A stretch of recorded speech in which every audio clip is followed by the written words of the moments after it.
Europe 1, la France bouge. La pépite. C'est vous, Gilles de Richemont. Vous êtes le cofondateur de Fairline, une entreprise qui est récente puisqu'elle a 3 ans. Elle est née en 2022. Vous êtes ingénieur de formation, c'est ça ? C'est ça. Ouais, j'aime bien revenir sur le parcours avant pour bien comprendre comment vous êtes arrivé à monter cette entreprise. Ce n'est pas votre première boîte. Non, j'ai été entrepreneur très rapidement après mon diplôme, oui. Dans quoi ? C'était aussi dans la tech et dans le logiciel plutôt documentaire et de la gestion de fonds documentaires photo aussi. Vous avez donc monté des boîtes, vous les avez revendues, On les a fusionnées. Avec un éditeur techno. Ouais. Et puis, il y a un peu plus de 10 ans, vous avez rejoint la SNCF et sa filiale voyagesncf.com, où là, vous êtes devenu le directeur général de l'entité, c'est ça ? De l'entité technologique. On reste dans la tech. Oui, tout à fait. Justement, vous êtes ici ce soir parce que on reste dans les voyages, on reste dans les billets de train, on reste dans les nuitées, sauf que vous y avez mis votre patte d'ingénieur pour proposer une solution très concrète sur ces billets de seconde main. Je vais vous laisser pitcher. Gilles de Richemont, Fairline, Fairlyne. C'est quoi ? Vous aussi, vous avez 1 minute. On vous écoute. Notre ambition, c'est de permettre effectivement la revente de réservations non remboursables, avec 2 bénéfices pour l'opérateur, puisqu'on est une entreprise B2B, 2C, c'est-à-dire on propose une expérience aux voyageurs, mais on propose une valeur à l'opérateur de transport qui va pouvoir décider de reprendre ses réservations non remboursables si la configuration commerciale est bonne pour lui et qui va pouvoir la revendre, cette réservation, à un autre client. Et surtout, ça permet au voyageur qui a un non remboursable et qui, pour X raison, ne peut pas voyager, on l'a tous vécu, c'est un peu frustrant de perdre son argent. Eh bien moi, en tant que voyageur, je peux revenir vers l'opérateur et demander la revente de ma réservation non remboursable. Et donc, si la configuration commerciale convient à l'opérateur, il va pouvoir la remettre en vente et proposer cette réservation à quelqu'un d'autre, et souvent à un meilleur prix, puisque le revenu management, ce qu'on appelle le revenu management, c'est-à-dire l'augmentation des prix à l'approche du départ, est un facteur favorable en fait pour l'opérateur, en se disant je vais reprendre une réservation pas chère et je vais essayer de trouver un nouvel acheteur pour un meilleur prix. Merci de vous être prêté à cet exercice du pitch. Gilles de Richemont, cofondateur de Fairline. Petit tour de table. Allez, réaction. Le patron d'Adagio, Xavier De Saulles, vous en pensez quoi ? Très intelligent, parce que nous, ce qu'on a avant, c'est un inventaire qui est périssable. Une fois qu'il est mis à disposition et qu'il n'y a plus personne qui vient, on reste avec un inventaire sur le bras. Un inventaire, ça veut dire une chambre vide. Une chambre vide. Et donc, effectivement, ce que je trouve intéressant, c'est le fait d'avoir ce choix qui est construit dans le schéma de réservation, où, ce que je comprends, il y a une optionnalité. L'exploitant, comme nous, Adagio, peut décider, si ça l'arrange, de reprendre cet inventeur pour le recommercialiser. Il peut décider que non, puisqu'en fait, les conditions tarifaires ne sont pas bonnes. Et inversement, proposer effectivement aux clients frustrés de retrouver une partie de sa mise. Donc, je trouve que c'est très intelligent. Fabrice Marcella, le coach de la France Bouge ce soir sur Europe 1, qui est par ailleurs le directeur de la banque des startups chez LCL. Donc les startups, Fabrice, il connaît. Moi, la question que j'aimerais te poser, c'est comment t'es venue l'idée ? Est-ce que c'est ton expérience chez Voyage SNCF ou ton expérience de client frustré de ne pas pouvoir être remboursé, mais comment est venue cette idée ? Elle est venue, alors en premier, effectivement, on l'a tous vécu, quel que soit son métier ou son parcours professionnel, on a tous vécu ça et c'est quand même assez désagréable. Même dans sa vie, moi j'ai des billets d'avion, parfois on peut pas. Exactement, et d'ailleurs c'est bien ce qu'on va déployer aussi dans l'aérien, pas que dans le train. Et puis après, effectivement, j'ai travaillé dans le monde aérien, dans le monde du transport ferroviaire et même dans l'hôtellerie.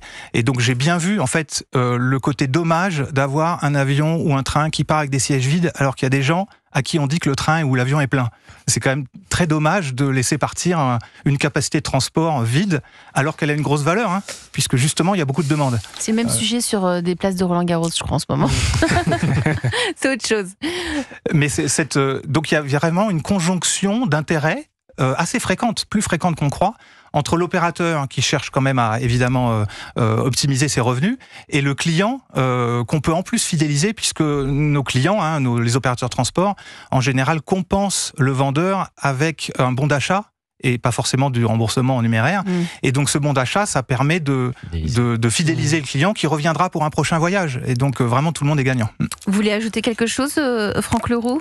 Non, très, très, très malin. Effectivement, on est souvent pour des raisons propres à chacun, on doit abandonner un voyage, on doit abandonner un train, et quelle colère ça génère quand on n'a pas le remboursement, on a plus de facilité à l'acheter qu'à s'en séparer, donc très malin. Très malin. Donc si on résume, je suis consommatrice, ou Fabrice, peut-être que vous voulez le faire. On a acheté un billet de train, on va partir ensemble à Bordeaux. Et pour faire des économies, on a pris nos remboursables. On a pris nos remboursables, voilà. Et alors il se passe quoi? Comment Fairline intervient pour nous? Justement, ce qu'on propose, nous, à l'opérateur, c'est de prendre en charge toute cette expérience client. Donc, c'est pas seulement, j'allais dire, une brique technologique qui serait derrière la scène, c'est aussi le parcours du client voyageur qui va pouvoir venir sur le site de l'opérateur, son canal direct, pour dire, j'aimerais bien revendre que l'aller ou que le retour, ou un passager sur les deux. Donc il y aura un onglet seconde main? Oui, ça s'appellera exactement. Comme ça? Il y aura soit un onglet, soit ou revente de billets? Exactement, un endroit dans le site, y compris dans la partie où je gère mes réservations. Si j'ai un non remboursable, j'ai pas un bouton annuler, évidemment. Bien sûr. Mais je peux avoir un bouton je veux revendre. C'est bien ça. Et donc ça permet de le demander. Fabrice. Alors tu dis il y aura, mais en fait il y a déjà. Tu as un partenariat avec Ouigo, si je me trompe pas. C'est bien ça. Et dès le premier jour, je me suis noté que dès le premier jour de mise en place de ce service, c'est plus de 3000 revendeurs qui ont proposé leurs billets en revente. Donc exactement. Ça fonctionne déjà. Puisque le besoin du voyageur, il est connu en fait depuis assez longtemps. Et puis même l'habitude qu'on a tous pris de revendre quelque chose, ça vient du retail évidemment. On n'a pas eu besoin d'expliquer aux voyageurs le principe. Tout le monde l'a très bien compris. Et donc tout le monde a voulu l'utiliser dès le début. Et en plus, ta solution est sans couture. Enfin, ce que j'essaye d'exprimer par là, c'est qu'on reste dans le même site. Et puis c'est uniquement au travers de clics-boutons sans être obligé de se réenregistrer. Enfin voilà, c'est l'expérience client, elle est extrêmement fluide si je me trompe pas. Elle est extrêmement fluide et elle est évidemment sous la marque de l'opérateur. Fairline, en tant que marque, n'apparaît pas sous les yeux du voyageur. Donc on télécharge pas l'application Fairline. Non, l'opérateur fait appel à nous pour mener cette expérience, gérer cette expérience, mais c'est toujours en son nom. Et d'ailleurs, il maîtrise, ce qui est une autre partie du produit. C'est comme en marque blanche finalement. C'est une marque blanche. C'est une marque blanche. Et avec aussi pour l'opérateur un cockpit, parce que c'est lui qui décide quand même l'éligibilité, les critères de reprise, la compensation, sa générosité en fait, et tous ces critères-là, c'est lui qui les décide, et évidemment le prix de revente, c'est lui qui le gère. Donc ça n'est pas Maria et Paul qui décident de s'échanger leurs billets. C'est l'opérateur qui gère cette expérience et c'est très important. Grâce à Fairline. Si vous êtes parmi nous ce soir, Gilles, c'est parce que vous avez des besoins. L'entreprise, je le disais tout à l'heure, n'a que 3 ans. Pour l'instant, vous avez un partenariat avec SNCF. Je crois que vous voulez aller plus loin, il me semble. Vous allez aller du côté de l'aérien aussi? Oui, exactement. On a plusieurs clients qu'on va déployer probablement à partir de cet été, enfin sûrement même puisque l'été c'est quand même demain, dans le monde aérien, puisqu'évidemment ce besoin-là dans le transport aérien est tout à fait aigu et tout à fait cyclique en plus, et donc l'été est une bonne période. Alors, vous avez des besoins, faire encore plus de partenariats avec des hôtels et d'autres compagnies aériennes, ça tombe bien. On va en parler avec Fabrice Marcella qui est le coach ce soir dans La France Bouge. Europe 1. Le réseau La France Bouge. Donc comme chaque soir, le coach, ce soir c'est Fabrice, étudie attentivement les besoins de la start-up. Il en a l'habitude et il a 2-3 suggestions à vous faire. D'abord, les forces de la boîte. Mais oui, déjà parce que voilà, c'est quand même une boîte qui est bien installée, qui fait déjà bien son job et qui a déjà de très belles références comme Ouigo, on vient d'en parler.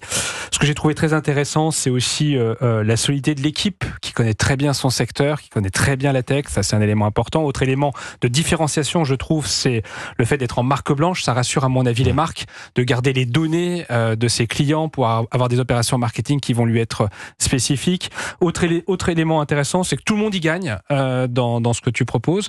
Bien sûr le client, mais toi tu es rémunéré, j'imagine, au travers d'une commission sur les reventes. Et puis l'opérateur qui lui, de fait, va pouvoir avoir un revenu supplémentaire sur des places déjà vendues.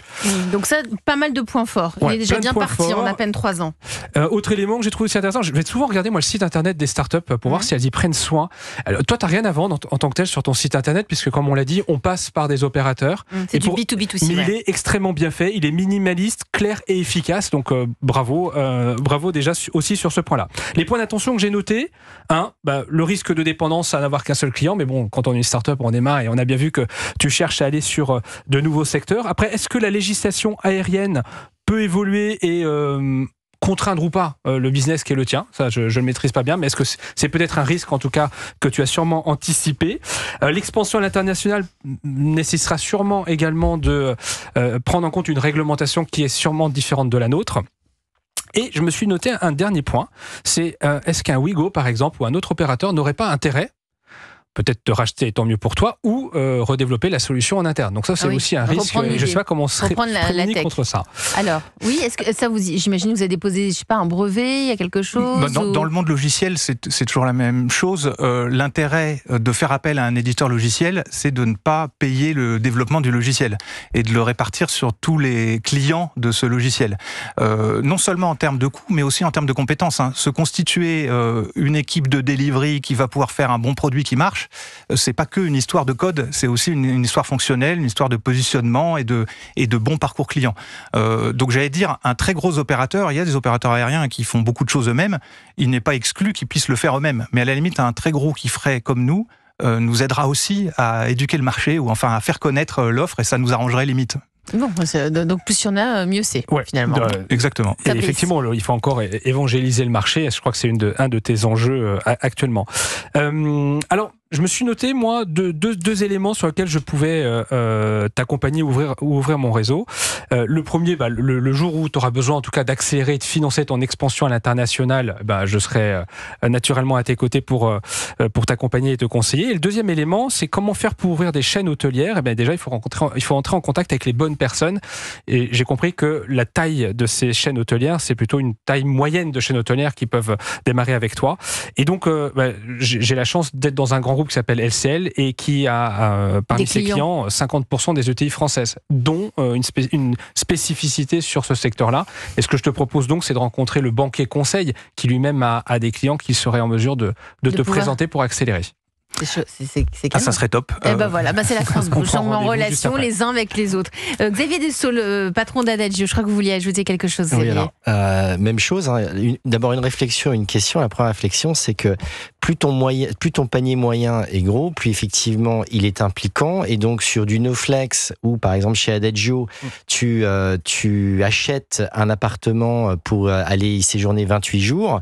Quand même un gros panier moyen. On parle parfois de 10 000 euros sur certaines destinations. Une solution comme la tienne est super intéressante. Donc je pense que ça peut être très intéressant effectivement d'en parler pour Adagio. Voilà. Les contacts sont noués. C'est ça la France Bouge. Fabrice, vous voulez ajouter ? On est quasiment dans un espace de coworking où les liens se font. C'est ça. C'est ce que j'ai vécu moi pendant 10 ans en tout cas.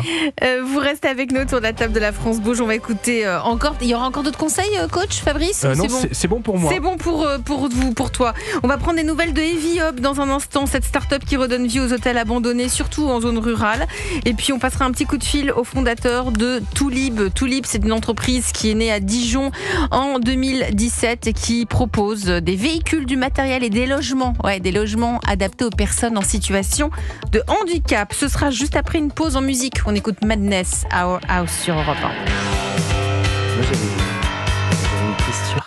Europe 1, la France bouge. 21h, 22h. Elisabeth Assayag.